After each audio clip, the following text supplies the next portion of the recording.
Zella and I had been friends for as long as I could remember. We grew up on the same dusty street Laredo, Texas, where everyone knew everyone else.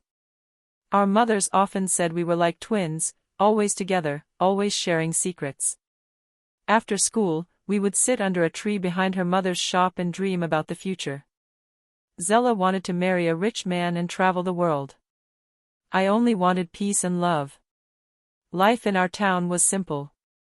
People worked hard, gossiped loudly, and helped each other when times were rough. Zella's mother owned a small provision store. My father worked in the local post office and my mother worked as a cleaner. Though we didn't have much, we were happy. But as we grew older, things began to change. Zella started caring more about looks, clothes, and who had the newest phone. I didn't mind, I believed everyone had their own path. Still, sometimes I saw a new kind of pride in her eyes, one that made me uneasy. I never guessed that pride would one day destroy our friendship and tear our lives apart. Jay came to town about a year before everything fell apart. He worked at the construction company near the bridge, carrying cement and bricks from dawn to dusk. He wasn't tall, but he had gentle eyes and a calm smile that made people trust him. Many girls ignored him because of his worn boots and faded shirts. I often saw him buy small items from Zella's mother's shop, soap, bread, sometimes milk, but he rarely paid at once. He would say softly, "Mama Zella, I'll pay at month's end when we get our wages." Some people laughed at him for that, but he never got angry. He simply nodded and walked away. No one knew he came from a very rich family in another city. He had inherited a fortune after his father died but chose to live simply. He wanted to know how real people lived and who would love him without money. I didn't know that secret then. To me, he was just Jay, the quiet man who always said thank you. One hot afternoon, Zella stood outside her mother's shop wearing her bright yellow top. Jay walked up holding a small paper note. I was sitting nearby, fanning myself with an old newspaper. "Zella," he said, his voice steady, "I like you. Would you be my girlfriend?" For a moment, everything was silent. Then Zella burst into laughter so loud that people turned to look. "You?" she shouted. "A broke construction worker? You can't even pay for biscuits without begging for credit." Her words cut through the air like a whip. Jay's face turned red, but he said nothing. He simply lowered his eyes and walked away. I felt something twist inside me, shame and pity mixed together. I wanted to tell Zella she'd gone too far, but she just flipped her hair and said, "Serves him right." I watched Jay's lonely figure fade down the road and wondered how such kindness could be met with so much cruelty. That evening, I couldn't stop thinking about Jay. The way he had stood there, quiet and hurt, haunted me. The next day, when I saw him carrying blocks near the site, I walked up with a bottle of cold water. "Here," I said shyly. He looked surprised but grateful. We began to talk a little each day. He told me about his work, how he dreamed of building houses that would last for generations. I told him about my family's farm and how hard my parents worked to keep us in school. Slowly, our small talks became long conversations. People began to notice. Some teased me, saying I had fallen for a poor man. Even Zella laughed. "Laura, you can't be serious," she said. "You deserve better." But her words didn't matter. Jay treated me with respect. When he smiled, it felt like sunlight breaking through clouds. I didn't know where our friendship would lead, but I knew I wanted to find out. Weeks passed, and Jay became a part of my daily life. He helped my father fix the fence and sometimes joined us at dinner. My parents liked him, they said he was humble and hard-working. Zella, however, began acting strange. She'd roll her eyes whenever Jay's name came up. "You'll regret this," she warned. "Love doesn't pay bills." I stayed quiet, but deep down, I wondered why she cared so much. One evening, Jay told me, "People judge me by what they see, not who I am. But you're different." His words warmed my heart. I realized then that I was falling in love with him. Still, I sensed a storm building around us. Zella's jealousy grew each day. Sometimes I caught her watching us from a distance, her face unreadable. I didn't know it yet, but that jealousy would soon turn into something darker, something that would test everything I believed about friendship, love, and forgiveness. Zella's attitude toward Jay changed slowly, and I noticed every bit of it. She began to ask casual questions about him, what kind of food he liked, where he lived, how much he earned. At first, I thought she was just curious, but soon her tone grew sharper. One afternoon, she said, "You're wasting your time, Laura. That man can't even buy a gift for your birthday." Her words stung, but I refused to argue. I had seen a kindness in Jay that money couldn't buy. Still, something about Zella's sudden interest made me uneasy. She started visiting the construction site, pretending to sell snacks to the workers. Jay told me she was polite but distant, and I laughed it off. But inside, I felt a small seed of fear growing.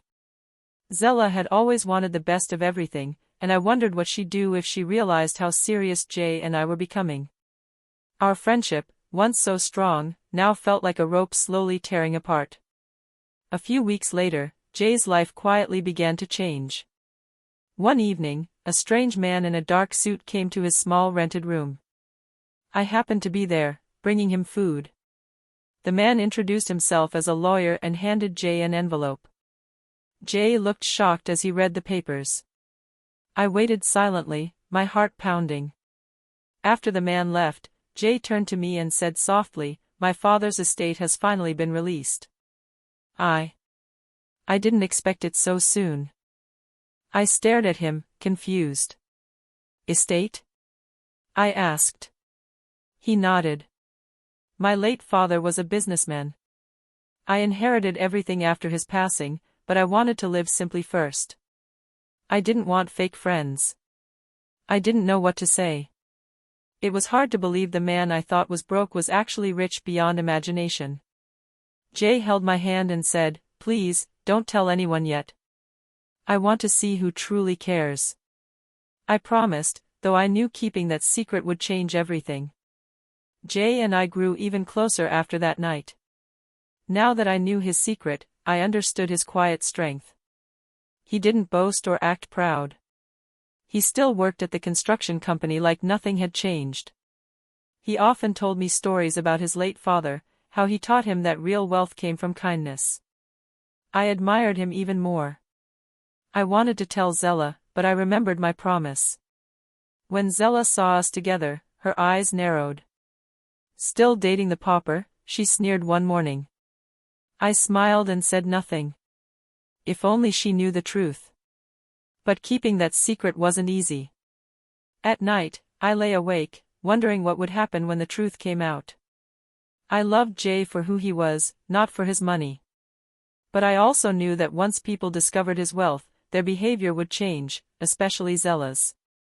Something inside me whispered that the storm was coming soon. Rumors began to spread. Someone had seen a shiny black car parked near Jay's house. Another person claimed they saw him meeting a man in a suit. The town buzzed with talk. Zella's mother asked him one day, "Jay, are you running some secret business?" He only smiled and said, "Just small blessings." That made people even more curious. When Zella heard, she suddenly softened her tone. She started greeting Jay politely and offering him free snacks. "It's the least I can do," she told me. I wanted to believe she had changed, but her eyes told another story, one filled with regret. One evening, she said, "Laura, maybe I judged him too quickly. I might owe him an apology." I nodded, though I didn't trust her words. Zella wasn't the type to admit mistakes unless she wanted something in return. And deep down, I knew she wanted Jay, not because she loved him, but because she couldn't stand losing. Zella's change of heart didn't stop there. She began visiting Jay often under the excuse of buying things for her mother's shop. I pretended not to notice, though every visit burned like fire in my chest. One afternoon, I arrived at Jay's place to find her sitting in his living room, laughing loudly at something he said. She looked up, her smile fading slightly when she saw me. "Oh, Laura," she said sweetly, "we were just talking about old times." I forced a smile, but my stomach twisted. After she left, Jay said, "She's been different lately. I think she's trying to make peace." I nodded, but I knew Zella too well. When she wanted something, she didn't stop until she got it. That night, I told myself I trusted Jay completely. But still, I couldn't shake the fear that my best friend was slowly turning into my rival, and that our story was far from over. A few weeks later, Jay invited me to meet his aunt. I was nervous, my dresses were simple, my shoes worn. But Jay just smiled and said, "Laura, just come as you are. She'll love you for your heart." His aunt turned out to be a soft-spoken woman with kind eyes and a quiet grace that filled the house. We talked about everything, from books to cooking, and even my dreams. She listened, really listened. After dinner, she pulled me aside and whispered, "Jay made the right choice." I didn't know what she meant, but those words warmed my heart. Later that night, Jay held my hand and said, "Someday, I'll tell you everything about my life. But for now, I just want to build something real with you." I smiled, unaware that the everything he spoke of would one day shake both our worlds. Zella couldn't stand seeing Jay and me together. She mocked me at every opportunity. "Still dating that broke boy?" she would sneer. "You'll regret wasting your youth on someone who can't even buy you a new dress." I ignored her at first. But one day, she took it too far. She came to my workplace and loudly told everyone that I was desperate for attention from poor men. That day, I broke down in tears. My boss comforted me, saying, "Don't mind them, Laura. Good hearts always win." Jay heard about it later and was furious. But I begged him not to confront her. "She's not worth it," I said. Yet, deep inside, something had changed. I began to feel that maybe my love for Jay would always come with battles I never asked for. Time passed, and things got harder. Jay lost his job at the construction company when the site closed down. Rent became a struggle. But he never gave up. He took on small carpentry jobs and even repaired bicycles just to make ends meet. I admired him deeply for that. Sometimes we would sit under the mango tree near my house, dreaming aloud. One day, he'd say, "I'll build something great. Something people will never forget." I smiled and believed him. I didn't need him to be rich, I needed him to stay the same, humble, hardworking, and kind. Meanwhile, Zella's mother's shop had expanded. Business was booming, and Zella used every opportunity to remind everyone of her new status. She started dating a flashy guy with a car, always parking near where Jay and I sat, just to flaunt. I told Jay to ignore her. But I could see in his eyes, he was hurt more than he showed. Months later, everything changed in a way no one expected. Jay's aunt suddenly invited him to travel with her to the city. "Just for a short visit," he said. "She wants to introduce me to someone." He left with a small bag and a promise to call me daily. But days turned into weeks, and his calls became fewer. My heart sank with each missed call. Then one morning, I received a letter. It was from Jay. He wrote, "Laura, I can't explain everything yet. But please, trust me. I'll come back for you." I didn't know what to make of it. Fear mixed with confusion. A month later, rumors started spreading that Jay was seen in the city driving a black SUV. People said he was working for some big company. Zella laughed when she heard it. "Your broke boyfriend? Driving an SUV? That's the funniest thing I've heard all year." But something inside me whispered, it was true. One Saturday, a sleek car stopped in front of my house. The neighbors gathered instantly. The driver stepped out, wearing dark shades. It was Jay. He smiled, opened the door, and said, "Laura, come with me." My knees shook. He looked completely different, confident, sharp, glowing. We drove off quietly. I couldn't stop staring. "Jay, what's going on?" I finally asked. He smiled softly. I told you I'd come back for you. That day, he revealed everything. His father had passed away years ago and left him a fortune, but he wanted to learn life the hard way, to know who truly cared for him without the money. I was speechless. All the gossip, all the mockery, it suddenly made sense. Then he said the words I'd never forget, "You stayed when everyone left. Now it's time for me to make sure you never lack again." The news spread through town like wildfire. Jay, the broke guy, was rich. Neighbors who once whispered behind my back now greeted me with smiles. Shop owners who mocked him started asking when he'd visit. Even Zella's mother suddenly began talking about how Jay was such a humble boy. Zella herself couldn't hide her shock. She came to my workplace pretending to be happy for me. "Wow, Laura," she said, forcing a smile. "So Jay was actually rich? That's unbelievable." I could see the jealousy in her eyes. She tried to act polite, but I knew Zella, she wasn't the type to accept defeat easily. That night, I told Jay what happened. He laughed softly and said, "People change when they see money. But I only trust the ones who were with me when I had none." I smiled and held his hand. I thought the storm was over. I was wrong. The storm was just beginning. A few weeks later, Jay started his own construction firm. He hired some of his old co-workers and even offered free training to young men in the neighborhood. Everyone praised him for giving back. Zella saw this as her chance to sneak back into his life. She started visiting his office under the excuse of buying building materials. Once, I caught her laughing too loud at something Jay said. I didn't want to be the jealous type, but it stung. Later that night, I confronted Jay. "Why is Zella always around you lately?" He sighed. "Laura, I can't stop her from visiting the office. But you should know by now, she means nothing to me." I wanted to believe him. But I knew Zella's games too well. When she wanted something, she didn't stop until she got it, or destroyed it. Zella began a subtle campaign, smiling at Jay, offering to help with his business contacts, even bringing him lunch sometimes. I tried to keep calm, but my heart burned every time I saw her around him. Then one evening, she posted a photo on social media, her hand on Jay's car, captioned, "Proud of my hardworking friend." People began talking. Jay was furious when I showed him the post. He called Zella immediately, warning her never to use his image or property for attention again. But instead of apologizing, she laughed and said, "Relax, Jay. People just like the idea of us together." That night, I cried. It wasn't because I didn't trust Jay, it was because I finally realized Zella's jealousy had turned into obsession.